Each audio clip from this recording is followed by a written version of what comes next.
مصاحبه سیمای آزادی با برد، وزیر خارجه کانادا 2011-2015.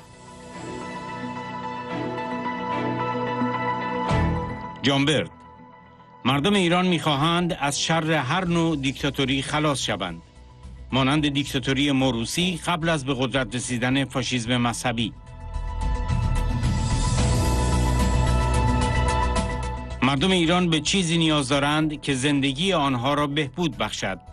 به همین دلیل است که به برنامه 10 ماده‌ای شورای ملی مقاومت ایران و به مریم رجبی نگاه می‌کنند. Thank you very much, Mr. Minister, for accepting this interview with Sima Azadi. First of all, let's start with this question.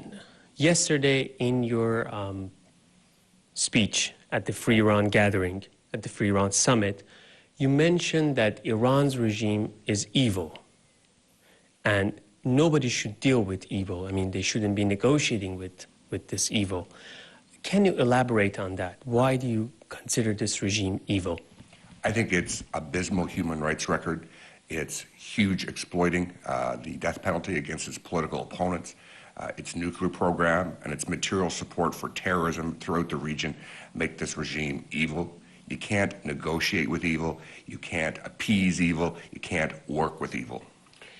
So you just referred to Iran's ongoing human rights violations. We have witnessed a wave of executions in recent months, especially after the war broke out.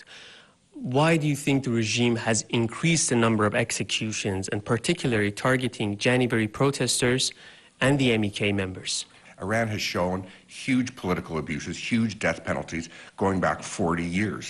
I think of 1988, and I think of what happened in the aftermath of January.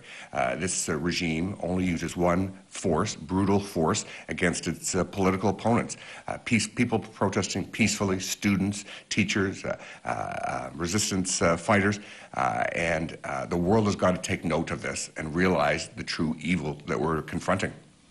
So in that terms, when you were the foreign minister of Canada, you cut the relations with the regime. It was, I think, Prime Minister Harper at that time, the cabinet of Prime Minister Harper. What do you think the world should do when it comes to the Iranian regime? What should the current Canadian government and the UK government and other European countries should do when it comes to their relations with the regime? It's got to do two things. First, realize what we're dealing with and label it evil. And second, understand that this regime understands one thing: power. It understands one thing: a clear and consistent message. You can't appease them, you can't negotiate with them, and you can't trust them.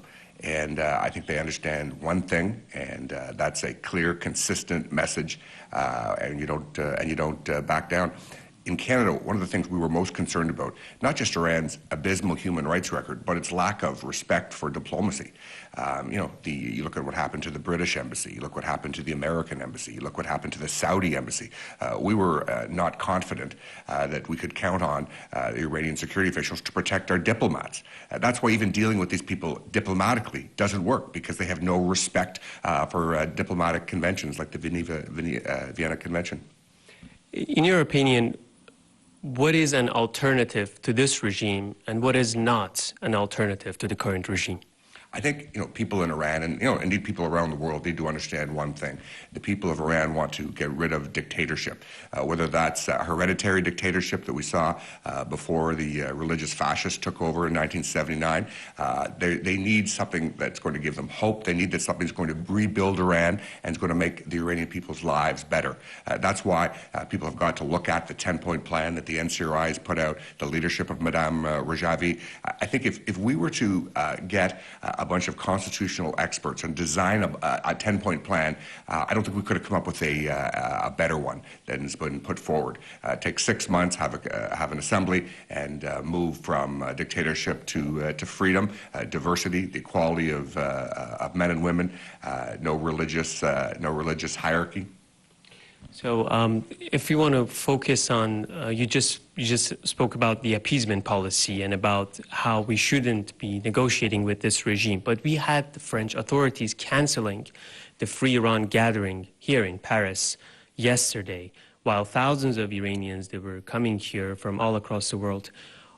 what message does this action send to the Iranian regime, to the Iranian people, and what should have been done? We were very disappointed in the French government's decision to cancel a rally. I mean, the first word when you think of France is liberté. And I think the message here in Paris sent a very negative message to the hopes and dreams and aspirations of the Iranian people. If you want to send a message to the Iranian people, especially the resistance units who will be watching this interview on Sima Azadi, what would that be?